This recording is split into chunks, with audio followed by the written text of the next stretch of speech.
The blood on Marcus Reaper. Kane's knuckles had long since dried by the time he got the call. He was standing in his garage, staring at a Harley that would never run again, thinking about his daughter's laugh, the one he hadn't heard in 3 days. When his phone buzzed, he knew before answering that his world was about to split wide open. "We found her location," Jack said on the other end, his voice tight as a piano wire. "The warehouse on 5th and Camden. Reaper. It's Vince Mallory's operation." Reaper closed his eyes. Vince Mallory.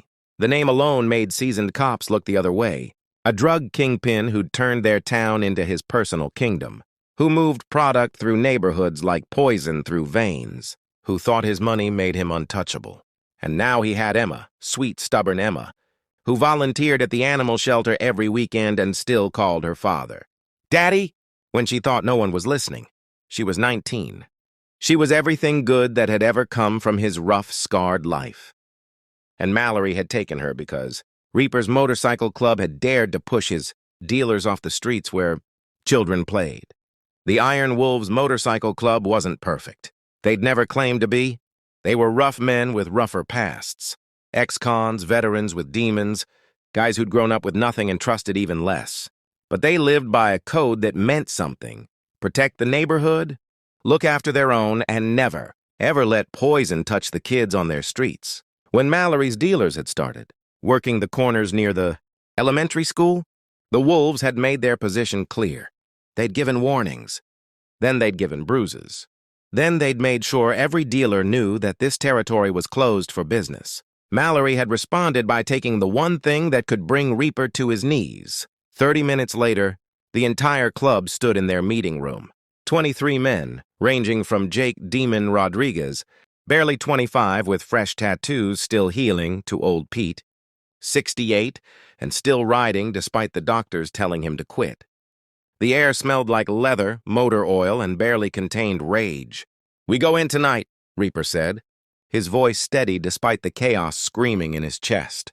"We get Emma out. I don't care what it takes." "He'll be expecting that," said Thomas Preacher Williams, the club's most unlikely member, a former seminary student who'd found his calling on 2 wheels instead of behind a pulpit. "He'll have guns. Lots of them. This is a trap, brother." "I know." Reaper's jaw clenched. "I'm going anyway." "Then we all go," Jack said simply. The room murmured in agreement. But it was Preacher who raised his hand, his eyes holding something different than rage. "Wait, what if there's another way?" Everyone turned to look at him. "What if we don't give him what he expects? What if instead of bringing violence to his door, we bring witnesses? We bring light?" The confusion in the room was palpable. Snake, a man whose scars told stories he'd never speak aloud, shook his head. "The hell are you talking about?" Preacher stood up. "Mallory operates in shadows. He owns cops, he owns lawyers, but you know what he doesn't own? He doesn't own the community. He doesn't own the reporters, the activists, the church groups who've been trying to clean up this town for years." "What if we don't give him a war? What if we give him exposure?" Reaper stared at him. "My daughter. We'll be safer if we do this smart," Preacher interrupted, his voice gentle but firm. "If we go in with fists and fury, Emma becomes collateral damage. People die. Probably us. Definitely her. But if we shine every light we can find on that warehouse, if we make it impossible for him to hurt her without the whole world watching, then maybe we all walk out alive." The silence that followed was heavy with doubt. These were men of action, not strategy. Men who solved problems with their hands, not their heads. It was old Pete who spoke next. "My daughter's a reporter. Channel 7 News. She's been trying to nail Mallory for years." Demon pulled out his phone. "I know people at the ACLU. They've got lawyers who'd love to catch Mallory dirty." Slowly, impossibly, a different kind of plan took shape. They spent the next 6 hours mobilizing an army, not of fighters, but of witnesses. Old Pete's daughter brought her camera crew. Demon's contact brought civil rights lawyers. Jax called in favors from every community organizer, every youth program director, every church leader who'd ever thanked the Wolves for keeping needles out of the playground. Preacher reached out to the FBI agent who'd been building a case against Mallory for years but could never make it stick. By midnight, over 200 people surrounded that warehouse on 5th and Camden. Cameras rolled. Lawyers stood ready. Community leaders locked arms. And in the middle of it all, the iron wolves waited, their leather cuts visible under the streetlights, their faces grim with purpose.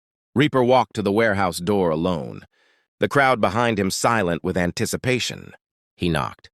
When Mallory's lieutenant opened the door, confusion flickered across his face. He'd expected a raid. He'd gotten a vigil.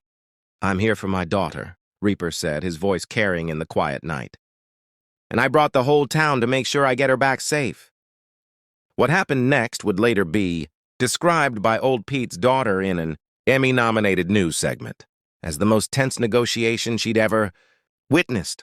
Mallory appeared, flanked by armed men, his face twisted with rage at being outmaneuvered, but with cameras recording every move, with federal agents now officially present, with hundreds of witnesses documenting everything. His options had narrowed to one: let Emma go. She stumbled out 40 minutes later, terrified but unhurt, and fell into her father's arms. The crowd erupted in cheers. Reaper held his daughter and wept openly, unashamed, his shoulders shaking with relief as 22 brothers surrounded them in a protective circle. But the night wasn't over.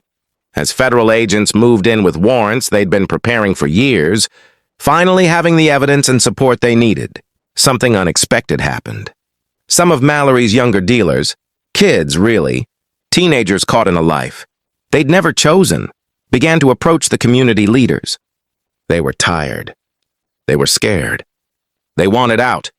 The wolves watched as Preacher and the others welcomed these kids, offering them information about programs, resources, second chances, no judgment. Just open hands. "This," Old Pete said quietly to Reaper, "this is what real protection looks like." In the months that followed, Mallory's empire crumbled. The charges stuck this time, backed by community testimony and federal evidence. The warehouse raid led to dozens of arrests. But it also led to something else. 23 young people entering rehabilitation programs, community-organized job training initiatives, and the formation of a neighborhood watch that actually worked because it was built on trust, not fear. The Iron Wolves didn't become saints overnight. They were still rough men who'd made mistakes and carried scars. But they'd learned something that night.